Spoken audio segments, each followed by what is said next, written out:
आपका अपने YouTube channel unique sir जी सत्य में। देखो फर्स्ट ऑफ ऑल जब हम आपको इतना बता चुके हैं, अब आपको करना क्या है, क्या करना है भाई। अब यार देखो, अगर आपका कोई कॉन्सेप्ट ऐसे मिस हो जाता है ना, तो आप हमको बताइएगा, हम उस कॉन्सेप्ट को भी कराने की कोशिश करेंगे।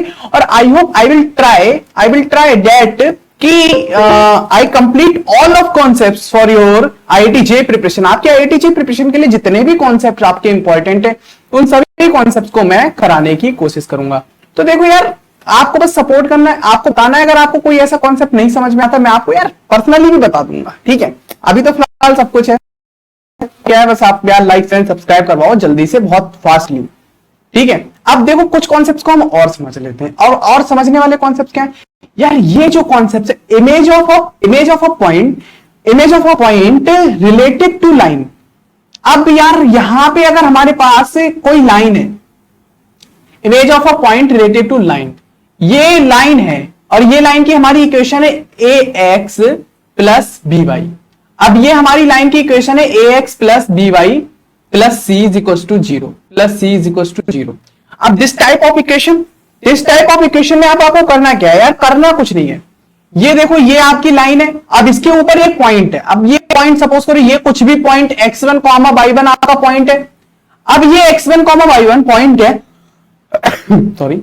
अब इसकी इमेज, तो जस्ट इमेज नीचे बन रही है ना, तो इमेज अब फॉर सी यानी कि ये हमारे पास है सेंटर, ये जो लाइन है जो एक पॉइंट को कट कर रहा है, इंटरसेक्टिंग पॉइंट, या फिर हम इसको कह सकते हैं फुट ऑफ परपेंडिकुलर, ठीक है। और ये है इमेज। तो ये दोनों को निकालने का एक सिंपल तरीका है x3 माइनस x1। अब ये देखो x1 y1 की इमेज जो है वो x2 y2 है। x1 y1 की इमेज, इसकी इमेज पॉइंट की इमेज जो है वो x2 y2 है, और इसका फुट ऑफ परपेंडिकुलर की जो हम बात कर रहे हैं ना, फुट ऑफ परपेंडिकुलर को हमने x3 माइनस x2 माना है, x3 माइनस बाई थ्री।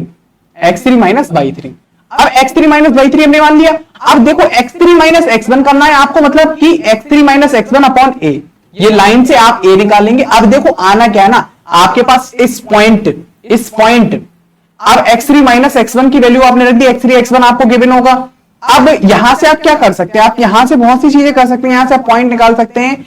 अब ये जो आपने इक्वेशन रखी और यहां पे a square plus B square, ये पूरा रख देना है। यानी आपकी यहां पे जो इक्वेशन है और यहां पे a और b की वैल्यूज आपको पुट करने के बाद एक इक्वेशन मिलेगी। तो फॉर पॉइंट x1 y1 के लिए मिल जाएगी, और यहां पे फॉर b यानी कि आपको ये पॉइंट c एक इससे मिलता जुलता आपको एक सॉल्यूशन प्रोवाइड हो जाएगा। अंडरस्टैंड? तो यहां तक आपको समझ में आना चाहिए। अगर आपको क्या निकालना है, foot of perpendicular, equation of foot of perpendicular निकालना है, तो आपको क्या यूज करना है, फॉर पॉइंट बी, यानी कि ये जो बी आपका point for foot of perpendicular निकालना है, तो ये हमारा ये बी पॉइंट है। और आपको फॉर सी निकालना है यानी फुट ऑफ परपेंडिकुलर निकालना है, तो आपको ये इक्वेशन निकालनी पड़ेगी फुट ऑफ परपेंडिकुलर के लिए। और पॉइंट ऑफ इमेज, तो मतलब इमेज के लिए आपको क्या निकालनी, पॉइंट ऑफ इमेज से जो इक्वेशन आएगी वो ये वाली आएगी। तो फॉर बी एंड फॉर सी, इसमें अगर कोई डाउट हो तो बताओ यार। यहां पे आप थोड़ा सा कंफ्यूज हो रहे हो कि मैं क्या बताना चाह रहा हूं, हो सकता है आपको थोड़ा सा ऐसी प्रॉब्लम हो रही हो कि मेरे बेचारे समझ में नहीं आ रहा हो, कि कंफ्यूजन कर दी मैंने आपको बीच बीच में बोल के कि क्या है बी क्या है। तो देखो मैं थोड़ा सा आपको दोबारा से बताता हूं। देखो आपके पास ये एक line ax plus by plus c type की, ठीक है, समझना, ax प्लस by। अब ये एक पॉइंट है आपके पास a, ये a पॉइंट है और ये इसकी इमेज बन रही है b, ठीक है।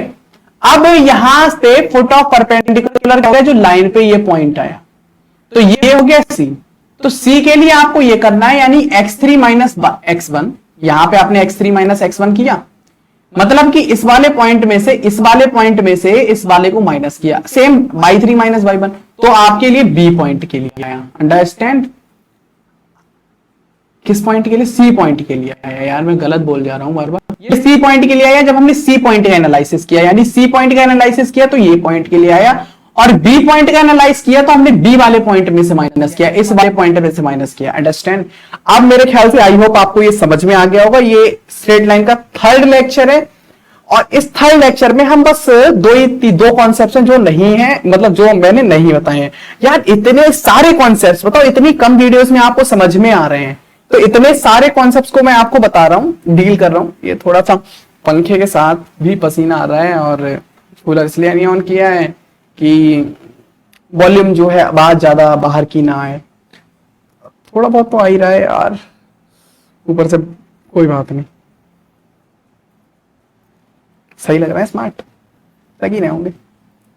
हाँ भाई ठीक है, ये कॉन्सेप्ट आपको समझ में आ गया। सेम कॉन्सेप्ट ऐसा ही प्लेन के लिए होता है। प्लेन में बस आपके पास यहां पे जो इक्वेशन है, ये वाली लाइन की इक्वेशन है, इसकी जगह हम प्लेन की इक्वेशन को यूज करते हैं। ठीक है, प्लेन की इक्वेशन को यूज करते हैं। यहां पे x3 माइनस x1 तीन पॉइंट आ जाते हैं, y3 minus y1, z3 minus z1। तो ए बी सी और ए बी सी की वैल्यू रखते हैं फॉर पॉइंट सी, यानी कि फुट ऑफ परपेंडिकुलर के लिए निकाल लेते हैं और इमेज के लिए भी निकाल लेते हैं फॉर पॉइंट बी।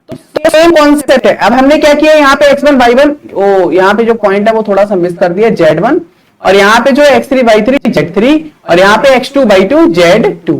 ठीक है, अब x1, अब x, ये देखो ये जो c वाला पॉइंट है, ये c वाला पॉइंट, तो फॉर पॉइंट c के लिए x3 minus x1, y3 minus y1, z3 minus z1। तो ये तीनों आपने ऐसे लिखिए। उसके बाद जो आपकी ये प्लेन की इक्वेशन है, upon A square plus B square plus C square, upon A square plus B square upon C square. अगर सेम बात करते हैं फॉर पॉइंट बी की बात करते हैं, तो इस पॉइंट बी के लिए भी आपको पता है क्या है, बस यहाँ पे ये ध्यान रखना, ये जो साइन है ये माइनस का है, यहाँ पे -2 है, क्योंकि जब जस्ट डबल हो जाती है फॉर पॉइंट बी के लिए, तो आप यहां पे इस बात का ध्यान रखिएगा। और पॉइंट के लिए डबल हो जाती है तो इसलिए 2 से मल्टीप्लाई करते हैं। सेम हम यहां पे बात कर रहे हैं प्लेन में, तो प्लेन में भी जब पॉइंट्स की बात करते हैं ना, इमेज की, पॉइंट्स ऑफ इमेज की बात कर रहे हैं, तो इमेज के लिए ये जस्ट 2 टाइम्स हो जाती है। अब इस बात का भी आपको ध्यान रखना है। ठीक है, अब एक कॉन्सेप्ट और है आपका, यूनिक सर जी सत्यम को लाइक शेयर एंड सब्सक्राइब करना है। फैमिली ऑफ स्ट्रेट लाइन की बात करते हैं, तो आपको क्या करना है, आपके पास L1 टाइप की कोई लाइन है और L2 टाइप की कोई लाइन है, यहां से आपको L1 plus L1 lambda times L2 से आपको फैमिलीज ऑफ लाइन की इक्वेशन मिल जाएगी। आपको बस क्या करना है, कंपेयर करके लैम्डा की वैल्यू रखना है और उसके अकॉर्डिंग आपकी pair of straight line, family of straight line की इक्वेशन आ जाएगी। Family of plane P1 plus lambda times P2। ये क्वेश्चन से ही आपको समझ में आएगा, ऐसे नहीं आएगा। बस आप इक्वेशन लिख लीजिए क्वेश्चन वाले पार्ट में, या फिर आपको अगर इसको डिटेलली समझना है ना, तो फ्री ऑफ कॉस्ट में जेई की क्लास अरेंज करूंगा। ठीक है, उसमें मैं ये सब आपको समझाऊंगा। अगर आप इंटरेस्टेड हो, आप कमेंट कीजिए, आप ज्यादा से ज्यादा लोग जुड़ेंगे तो मैं आपको पढ़ाने में इंटरेस्टेड हूँ। मुझे बहुत अच्छा लगता है यार पढ़ाना, इसलिए मैं पढ़ा रहा हूं आपको। सारे कॉन्सेप्ट बिल्कुल जड़ से लेके स्टार्ट करके, मतलब रूट से आपको बिल्कुल टॉप तक पहुंचाएंगे। एक एक कॉन्सेप्ट को डील करेंगे, अच्छे से समझने की कोशिश करेंगे, ज्यादा से ज्यादा डिफिकल्ट वाले क्वेश्चंस करेंगे, और प्रैक्टिस तो इतनी हाई लेवल पे लेके जाएंगे, मैं आपको बताऊंगा, बस आपको वही करना है और आपको बहुत ज्यादा प्रॉफिट मिलेगा। ठीक है, और यहीं पे बस इस वीडियो को तो इतना ही रखना है, क्योंकि ये ज्यादा लेंथी वीडियो नहीं है। और यहां से आपका स्ट्रेट लाइन वाला पोर्शन लगभग खत्म। पेयर ऑफ स्ट्रेट लाइंस के बाद आएगा फिर पैराबोला, एलिप्स, हाइपरबोला।